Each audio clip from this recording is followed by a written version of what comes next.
how does anybody talk about this? Like, what do you even say? Mind Game was a bit hardcore for people, I think. Well, let's start right at the beginning. In the case of Mind Game, I happened to read the original book that was sitting in the bookshelf of a composer I'd visited, and I thought, this is such an interesting story. Whatever I do, I would like to animate this story. Then, I asked around who could be the director for the film we would create. I came to the conclusion that it would be Yuasa Masaaki.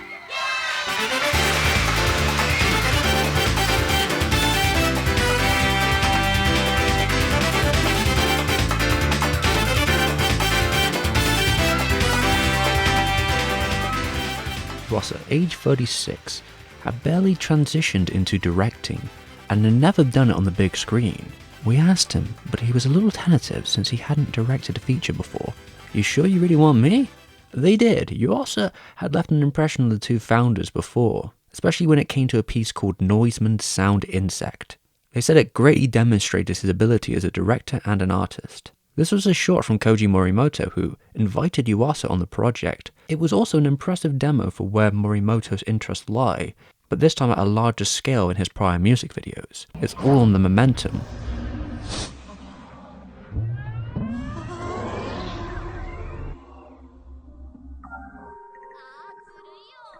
Although it wasn't one the director was particularly happy with overall. I didn't feel like I directed it too well. Morimoto later realized that he had something quite different in mind for Yuasa, but through collaborating they both gained a deep appreciation for each other's work, despite the different outlooks they had. And this is where the origins of Mind Games start. Morimoto first showed Yuasa Robin Nishi's manga during this period. While we already had the original material, we even started making it before we had the money in place. It was actually really hard to find the money for this film. Of course the budget was low, but when you've been given a small budget, you just have to figure out how to make the most interesting film you can with the money you have. You can take a more casual approach. The storyboards themselves took about 8 months by the director. As the production went underway, it ballooned in size. By the end of it, we had about 250 people who had worked on the film.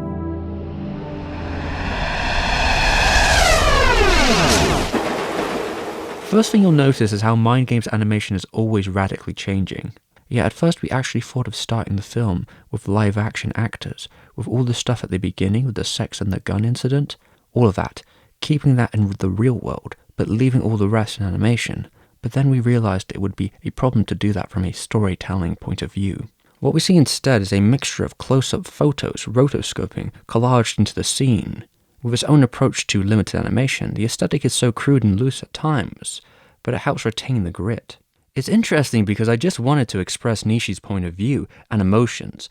For example, if he feels really happy, the style gets warmer with bright colors. Or, for example, backgrounds. When the main character is not looking at the background, it gets all blurry. Feelings, human feelings, and emotions. I want them to be realistic, but the subtext, backgrounds, characters, those don't need to be realistic.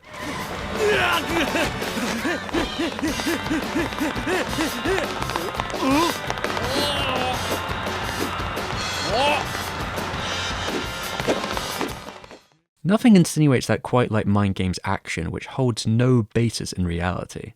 It uses its CGI backgrounds, almost like a play of a diorama. Especially here in this scene, the characters become puppets during its performance. But outside that, sometimes the CG is used to create dynamic and flowing shots, and this is definitely some of the best compositing the studio has done to date. It also helps that the backgrounds themselves are such a mixed media affair of expressionist paint marks, photos, and sketches, so it's not exactly that far removed from changing its medium once again. Do you know the anime director Masaaki Yuasa?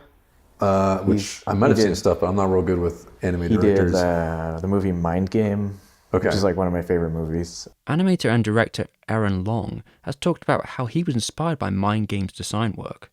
I've taken a lot of inspiration from the film in my independent projects. Probably the most obvious thing is the backgrounds, which use distorted wide-angle perspectives.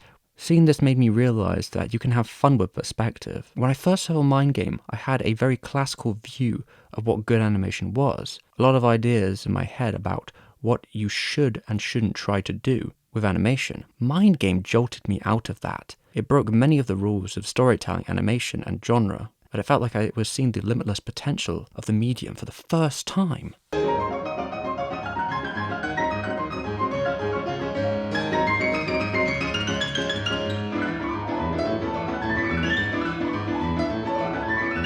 Now, we gotta see there's a lot of dancing in this one.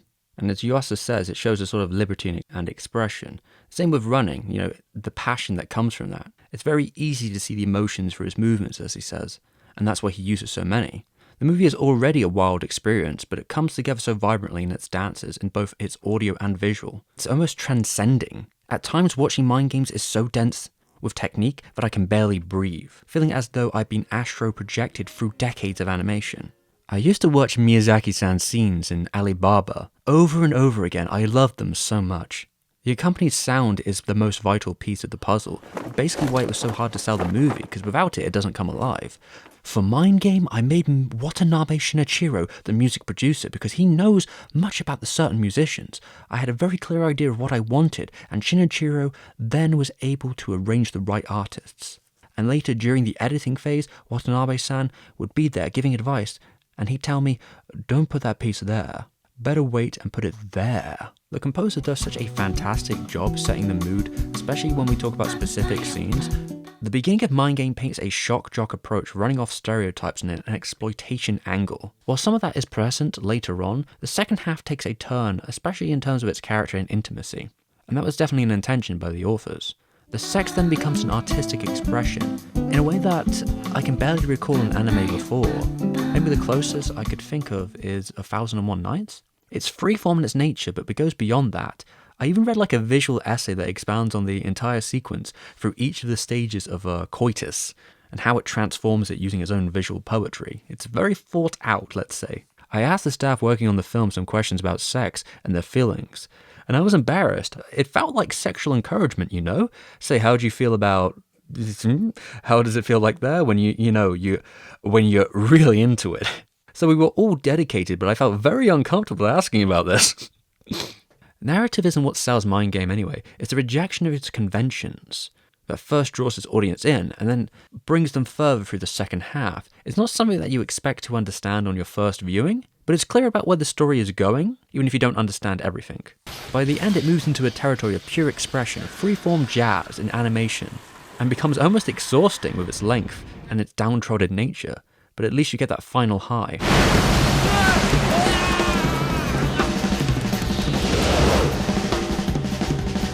Whatever the movie is doing in medium and tone, it pushes the envelope, using whatever tool it needs. The benefit of such a huge selection of artists throughout its development, for sure. And some parts I have to hand it to Tanaka. As Michael Ayers once said, it's Eiko's place. It's a great place to work. And she was certainly very involved in Mind Game, the creative process as well. That's always her role. To my knowledge, she's worked that way on everything after Spriggan. While in places it's sticking true to the source material, like in the beginning, as it goes it finds its own path and does its best to retain the spirit while making choices best for its medium. I respected the story and I didn't depart from it, but even though I was using the same story, I tried to make my own. For me, that kind of approach is best. Yuasa cites that the whole project was a ton of fun, the most he's ever had as a director, in such a way that he only noticed his exhaustion after the film was complete. I felt like I reached the end of my progress as an animator, whereas directorial work seemed to be like an endless expanse to reclaim. It was a brave new world for Masaaki Yuasa.